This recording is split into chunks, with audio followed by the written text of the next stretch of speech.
नमस्कार साथियों, आप भी क्लास 10 के छात्र हैं और 2026 में आपका फाइनल बोर्ड परीक्षा का एग्जाम होने वाला है। तो आज हम आप लोगों के लिए हिस्ट्री का वैसे ऑब्जेक्टिव क्वेश्चन लेकर आए हैं जो कि आपके एग्जाम में पहले सबसे ज़्यादा बार पूछा हुआ क्वेश्चन है।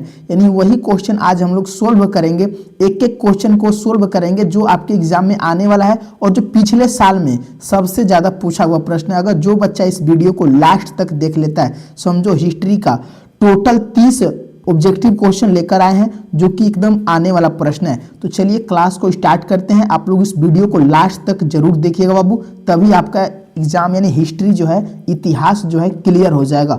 तो पहला क्वेश्चन जो कि कई बार आ चुका है, करे कि सविनय अवज्ञा आंदोलन कहाँ से प्रारंभ हुआ है। तो जो सविनय अवज्ञा आंदोलन है यह कहाँ से प्रारंभ हुआ है। ऑप्शन ए कह रहा है अहमदाबाद से, कि ऑप्शन बी दांडी से, कि ऑप्शन सी जयपुर से, कि ऑप्शन डी भूज से।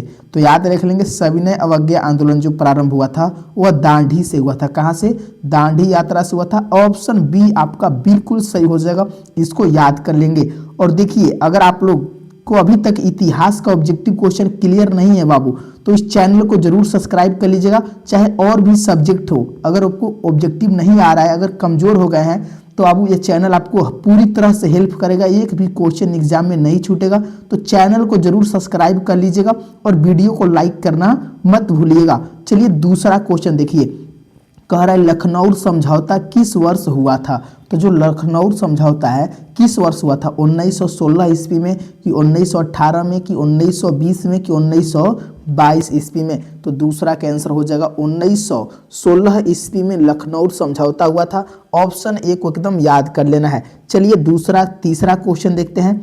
करें कि बंगाल विभाजन कब हुआ था। मोस्ट वीवीआई क्वेश्चन है। तो जो बंगाल विभाजन हुआ था ना, वह 1905 में हुआ था। कब हुआ था? 1905 में बंगाल विभाजन हुआ था। ऑप्शन डी आपका बिल्कुल सही हो जाएगा, ऑप्शन डी को याद कर लेंगे। और ये जितने भी क्वेश्चन बता रहे हैं बाबू, सब आपके एग्जाम के लिए 100% इंपॉर्टेंट है, इसलिए ज़्यादा से ज़्यादा क्वेश्चन याद करने की कोशिश करिएगा।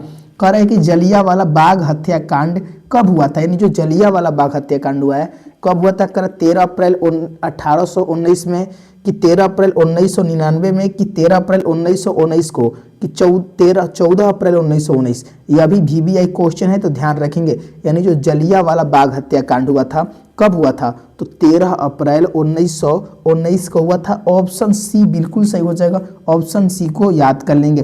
पांचवा क्वेश्चन जो कि बहुत ही इंपॉर्टेंट है, करें कि असहयोग आंदोलन का प्रस्ताव कांग्रेस के किस अधिवेशन में पारित हुआ था। तो याद रख लेंगे सितंबर 1920 ईस्वी कलकत्ता अधिवेशन में पारित हुआ था। कब हुआ था? कलकत्ता अधिवेशन में सितंबर 1920 में पारित हुआ था। यानी ऑप्शन ए आपको याद कर लेना है। और देखिए बाबू, आज जो बच्चा है इस वीडियो को लास्ट तक देख लेगा, यानी हिस्ट्री का उसका समझो 2026 में जो आने वाला क्वेश्चन है 100% क्लियर हो जाएगा। और ये क्वेश्चन आपके एग्जाम में जरूर लड़ेगा। अगर एग्जाम आप लोग देने वाले हैं ना, तो इस क्वेश्चन को एकदम 100% कहीं नोट कर लीजिएगा, चाहे लिख लीजिएगा। चलिए छठवां का आंसर लगाइए, सिपाही विद्रोह कब हुआ था। याद रख लेंगे सिपाही विद्रोह जो हुआ था, ऑप्शन बी हो जाएगा 1857 में हुआ था। कब हुआ था? 1857 में। ऑप्शन बी आपका बिल्कुल सही हो जाएगा, ऑप्शन बी को एकदम याद कर लेंगे। चलिए सातवां क्वेश्चन नंबर 7 कह रहा है कि खिलाफत आंदोलन कब हुआ। यह भी वीवीआई क्वेश्चन है। तो जो खिलाफत आंदोलन हुआ था वह 1920 में हुआ था। कब हुआ था? 1920 में। किस ऑप्शन में दिया हुआ है? ऑप्शन बी में दिया हुआ है, ऑप्शन बी आपका सही हो जाएगा। और देखिए, जो बच्चे का कोई भी सब्जेक्ट कमजोर है, आप लोग उस सब्जेक्ट का नेम जरूर लिख देंगे। अगर चैप्टर कमजोर है तो चैप्टर का नेम लिख दीजिएगा बाबू, आपको हम उस पर वीडियो बनाकर आपको हम डाल देंगे। आप उस वीडियो को देखिएगा, एक भी उससे ऑब्जेक्टिव नहीं छूटेगा, ये मेरी गारंटी है। चलिए आठवां क्वेश्चन का आंसर दीजिए कि गदर पार्टी की स्थापना कब हुई थी। तो गदर पार्टी की जो स्थापना हुआ था वह हुआ था कब हुआ था?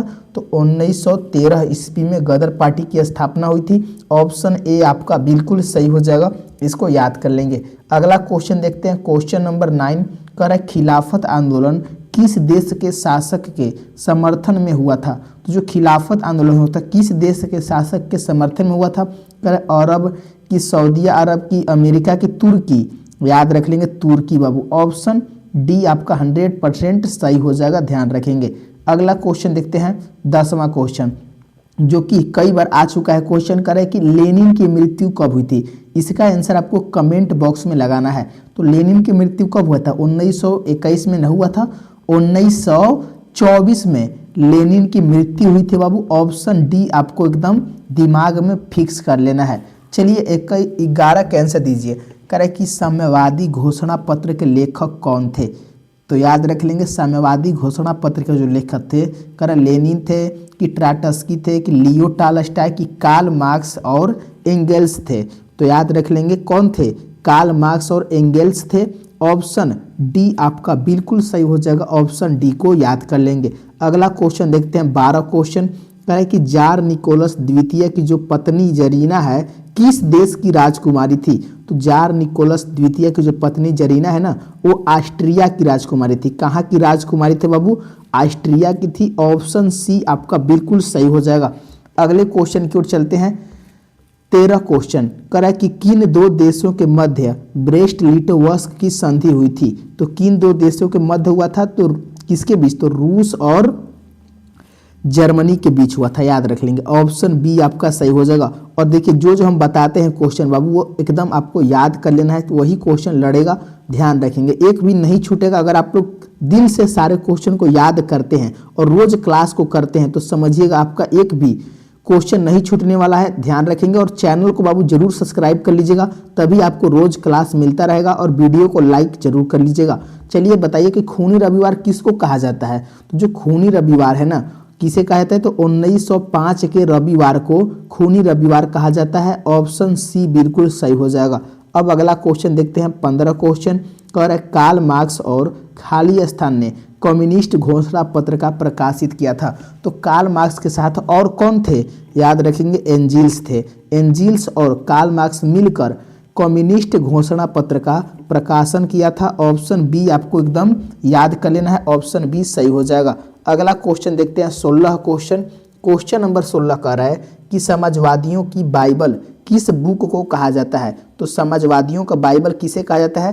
कह रहे गीता को नहीं, वार एंड पीस को नहीं, किसको कहा जाता है? तो दास कैपिटल को समाजवादियों का बाइबल कहा जाता है। ऑप्शन सी आपका बिल्कुल सही हो जाएगा। इसको याद कर लेंगे। और आप लोग क्वेश्चन 30 में से यानी 30 क्वेश्चन में आप लोग कितना हिस्ट्री का सही बनाते हैं आप लोग को लास्ट में कमेंट में जरूर बताना है। चलिए 17 का आंसर दीजिए कि किसने दास कैपिटल की रचना की है? तो दास कैपिटल की रचना किसने किया था? कार्ल मार्क्स ने किया था। ऑप्शन ए आपका सही हो जाएगा। ऑप्शन ए ध्यान रख लेंगे। चलिए 18 का आंसर लगाइए। कराए कि नई आर्थिक नीति कब लागू हुई थी? तो जो नई आर्थिक नीति थी ना बाबू वह 1921 में लागू हुआ था। कब लागू हुआ था? 1921 में। तो ऑप्शन ए जिन जिन बच्चों का आंसर आ रहा है बिल्कुल सही आंसर है। ध्यान रखेंगे। अब अगला क्वेश्चन देखते हैं। 19 क्वेश्चन कह रहा है कि राष्ट्रपुतीन कौन था? यह भी इंपॉर्टेंट क्वेश्चन है। तो जो राष्ट्रपुतीन थे ना बाबू यह एक भ्रष्ट पादरी था। क्या था? भ्रष्ट पादरी था। ऑप्शन डी आपका बिल्कुल सही हो जाएगा। एकदम इस सारे क्वेश्चन को याद कर लेंगे। चलिए अगला क्वेश्चन देखिए। क्वेश्चन नंबर 20 कह रहा है कि रूस का पहला समाजवादी कौन था? यह भी इंपॉर्टेंट क्वेश्चन है। तो जो रूस का पहला समाजवादी था याद रख लेंगे। ऑप्शन बी हो जाएगा प्लेखानोव। प्लेखानोव जो है रूस का पहला समाजवादी था। ऑप्शन बी सही हो जाएगा। नेक्स्ट क्वेश्चन की ओर चलते हैं। 21 क्वेश्चन कह रहे कि हिंद चीन पहुंचने वाले प्रथम व्यापारी कौन था? तो जो हिंद चीन है पहुंचने वाला जो व्यापारी है प्रथम व्यापारी कौन था? तो कई बच्चे इसे जानते हैं।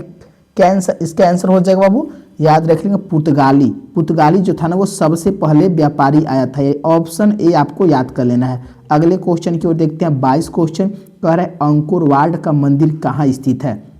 याद रख लीजिएगा जो अंकुर वाट का मंदिर है वह कंबोडिया में बनाया गया है। कहाँ है?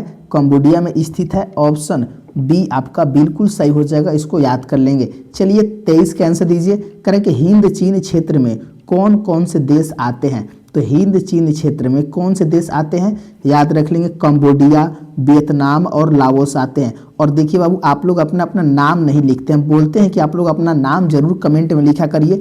आप लोग नाम लिख देंगे और कहाँ से आप लोग वीडियो देख रहे हैं वो स्थान का नाम यानी जिला का नाम चाहे गाँव का नाम जरूर लिखा करिए। चलिए 24 का आंसर दीजिए कि वियतनाम में टोकिन फ्री स्कूल की स्थापना कब की गई थी? तो वियतनाम में टोकिन फ्री स्कूल की जो स्थापना किया गया था कब हुआ था? याद रख लेंगे 7 ईस्वी में किया गया था। यानी ऑप्शन बी आपका बिल्कुल सही हो जाएगा, ऑप्शन बी को ध्यान में रखिएगा। चलिए 25 का आंसर दीजिए कि नरोत्तम सिंहासु कहाँ के शासक थे। याद रख लेंगे, नरोत्तम सिंहासु जो थे कंबोडिया के शासक थे। कहाँ के थे? कंबोडिया के थे। ऑप्शन डी बिल्कुल सही हो जाएगा। अगले क्वेश्चन की ओर देखते हैं। 26 क्वेश्चन करें कि the history of the loss of Vietnam किसके द्वारा लिखा गया है? तो the history of the loss of Vietnam जो लिखा गया है किसके द्वारा लिखा गया है? 26 का आंसर क्या हो जाएगा? कह रहा है फान बोई चाउ, फान बोई चाउ के द्वारा लिखा गया है। ऑप्शन सी बिल्कुल सही हो जाएगा। अगला क्वेश्चन देखिए 27 क्वेश्चन कह रहा है कि स्कॉलर्स विद्रोह कब हुआ था? इसको भी ध्यान रखेंगे। जो स्कॉलर्स विद्रोह हुआ था वह 1868 में हुआ था। कब हुआ था बाबू? 1868 में। ऑप्शन ए सही हो जाएगा। नेक्स्ट क्वेश्चन की ओर चलते हैं। 28 क्वेश्चन कह रहे कि जापान ने हिंद चीन पर कब अपना अधिकार जमा लिया? तो जापान ने हिंद चीन पर ना 1940 में अपना अधिकार जमा लिया था। ऑप्शन सी बिल्कुल सही हो जाएगा। मात्र 2 इंपोर्टेंट क्वेश्चन बचा हुआ है। देखते हैं इस क्वेश्चन 2 को कौन बच्चे हैं जो कि कमेंट में आंसर देते हैं। कह रहा है 29 के आंसर दीजिए कि दुई तान हुई क्रांतिकारी संगठन के नेता कौन थे? तो दुई तान हुई जो क्रांतिकारी संगठन है इसके जो नेता थे कुआंग दे थे। कौन थे? कुआंग दे थे। ऑप्शन सी सही हो जाएगा। अगले क्वेश्चन को देखते हैं। लास्ट क्वेश्चन है 30वां का आंसर दीजिए कि DNBN फूके युद्ध में कौन बुरी तरह पराजित हो गया था? तो DNBN फूके जो युद्ध हुआ था इसमें जो कौन था बुरी तरह पराजित हो गया था? तो फ्रांस था। एकदम इसको याद कर लेंगे, या 2026 में जरूर आएगा। और जितना भी क्वेश्चन हम बताए हैं बाबू एकदम इसको दिल से याद कर लेंगे, इसको रट जाइएगा, क्योंकि इतिहास का ये मोस्ट इंपोर्टेंट क्वेश्चन करवाए हैं। और आप लोग इसको शेयर जरूर करिएगा अपने दोस्तों के पास। और अभी तक लाइक नहीं किए वीडियो को तो एक लाइक जरूर कर लीजिएगा। और चैनल पर नए हैं बाबू तो चैनल को सब्सक्राइब कर लीजिए ताकि रोज आपको वीडियो मिलता रहे। अगली बार हम मैथ का ऑब्जेक्टिव करवाने वाले हैं, तो मैथ का जिस भी बच्चे का कमजोर है उस वीडियो को चैनल को सब्सक्राइब कर लेंगे ताकि उसका नोटिफिकेशन आपको मिल जाएगा। तो धन्यवाद दोस्तों।